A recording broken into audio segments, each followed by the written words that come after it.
اسمها كابيل بروكر. جسر الكابيل بنيت قبل 7 قرون هنا في مدينة لوتسيرن السويسرية. إنها قطعة من جمال.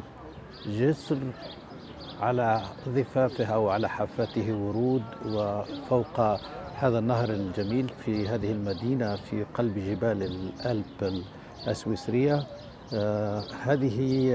هذا الجسر استخدم قديما كأداة أو وسيلة من الدولة السويسرية لاستخدامات تتعلق بأغراض الدولة، أحيانا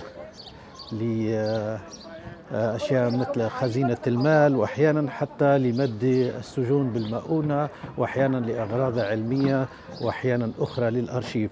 هنا في داخل الجسر لوحات ورموز تدل على حضارة قديمة هنا في منطقة الألب بمدينة لوتسيرن السويسرية. حول هذه المدينة السياحية هنالك أيضا معالم حضارية أخرى عديدة، منها المتحف الكبير هنا كما يشاهد على يسار الصورة، والمدينة بها بحيرة لوسيرن المعروفة، وكذلك جبال الألب تحيط بالمدينة الجميلة.